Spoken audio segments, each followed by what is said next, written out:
राधे राधे। एक राजा था, उसके 7 पुत्रियां थी।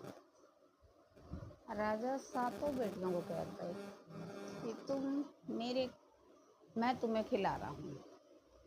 सारी बेटियां 6 बेटियां बोलती कि हम आपके हिस्से का खा रहे हैं अब, और 7वीं बेटी कहती मैं अपने भाग्य का खा रही हूँ।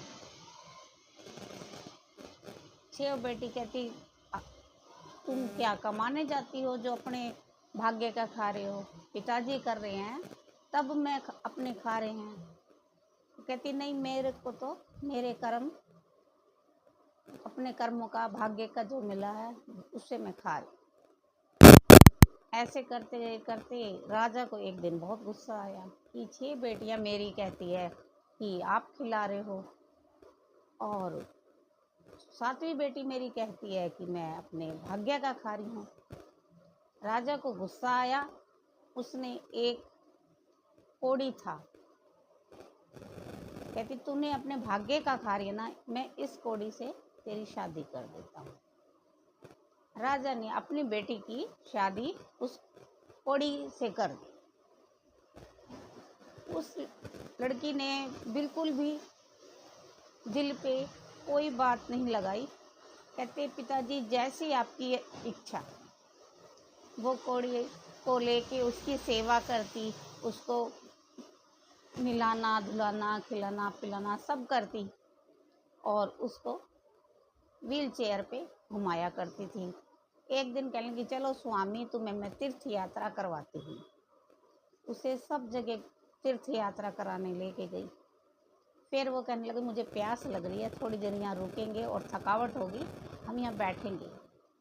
फिर वो कहने लगे कहीं पानी का तालाब या सरोवर कहीं होएगा, वहाँ आराम करेंगे। वो पानी का सरोवर देख के वो वहाँ पर रुके। रुकने के बाद उन्होंने देखा पानी की तालाब में से जो भी कौवे जा रहे हैं, नहा रहे हैं और डुबकी लगाते हैं, वो सफ़ेद बन के निकल रहे हैं। वो कहने लगे ये कैसे संभव हो सकता है? वो दिमाग की बहुत तेज थी। मैंने कहा ये भाई जब ये सफ़ेद काला कौवा सफ़ेद हो सकता है तो मेरा पति क्यों नहीं? तो बीमारी है ये ठीक होएगी। कहती है चलो स्वामी आपको मैं दिलाती हूँ। कहती ये गहरा तालाब है। कह रहे देखो ये कौवे काले कौवे हैं, ये सफ़ेद होके निकल रहे हैं, तो आप क्यों नहीं ठीक हो सकते? कहने लगा हाँ ठीक है रानी, आप सही बात कह रहे हो। उसने अपने पति को नहलाया, उसके अंदर पानी थोड़ा डाला, वो उसका कोढ़ ठीक होने लगा। फिर कह चलो पूरा ही नहाओ। फिर उसे पूरे तालाब के बीच में ले जाके नहलाती है। नहलाने के बाद वो वैसा का वैसा पहले की तरह ठीक हो जाता है। वो कहता अरे मेरा तो कोढ़ ठीक हो गया, मैं तो राजा था, इस जगह का राजा हूँ, चलो भाई ये तो मैं बिल्कुल ठीक हो गया। वो बहुत खुशी होती है। कहती कौन से शहर के राजा थे? वो बताता है। वो लेके रानी जाती है। उधर से जो 6 बेटियां अच्छे अच्छे घर में शादियां हो रखी है, वो गरीब होना चालू हो जाती है। फिर वो वहाँ जा वो कहती है वो मेरी बेटी को मैंने नहीं शादी कर दी, ना मैंने उसका पूछा, ना हाल क्या है क्या नहीं, पता नहीं कैसी होएगी वो। और राजा भी हार गया था, युद्ध चला, युद्ध में हार गया। एक दिन राजा से भिखारी बन गया। फिर उसकी बेटी जब उसका घर वाला ठीक हुआ, उसकी खुशी से वो मंदिर में प्रसाद बांटने, भूखों को रोटी खिलाने लगी। तो वो लाइन में उसके पापा, राजा था जो उसके पिता, वो बैठे थे। वो सब भिखारियों को खाना दे रही थी। फिर उसने अपने पिता का चेहरा देख लिया। उसके पिता ने अपना चेहरा ढक लिया, ये तो मेरी बेटी है, ये रानी कैसे बन गई? मैंने तो इसको कोड़ी को दिया था।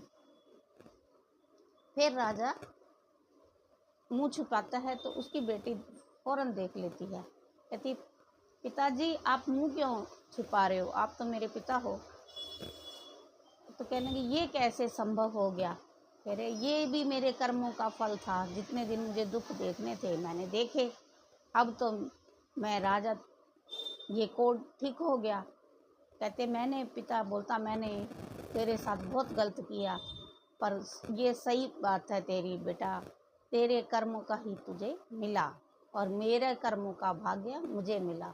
जो कर्मों से कोई नहीं जीत सकता, जो कर्मों में जितना लिखा है, इस कहानी से ये सीख मिलती है, जितना भी हम परेशान हो, जो कर्मों में जितना लिखा है उतना मिलता है। 1 रुपये से 2 रुपये नहीं होते। हाँ, हमें कोशिश करनी जारी रखनी चाहिए। हाँ, जो लिखा है वो हमारे से कोई छीन नहीं सकता। राधे राधे। एक ही बाप अर्थात राम की सच्ची सीता समझकर सदा मर्यादाओं की लकीर के अंदर रहना है। अर्थात ये केयर करते हुए केयरफुल और वियरफुल हर्षित समय रहते हैं। तो सवेरे से रात तक के लिए मर्यादाओं में मिली हुई उनकी स्पष्ट नॉलेज बुद्धि में रख समय को सच्ची सीता समझकर मर्यादाओं की लकीर के अंदर रहते हुए तब कहेंगे मर्यादा पुरुषोत्तम। पूर्ण पवित्रता अर्थात मंशा में भी किसी एक विकार का अंश भी ना हो, ज्ञान गुण और सर्वशक्ति की प्राप्ति सदा संपन्न, स्व प्राप्ति के लिए लाइट का काउंट स्पष्ट दिखाई दे। समय को सदा लाइट आत्मिक रूप में अनुभव करें। कर्म में भी अपने को लाइट सदा मर्यादाओं की लकीर के अंदर रहने को केयर करने वाले मर्यादा पुरुषोत्तम भव। जो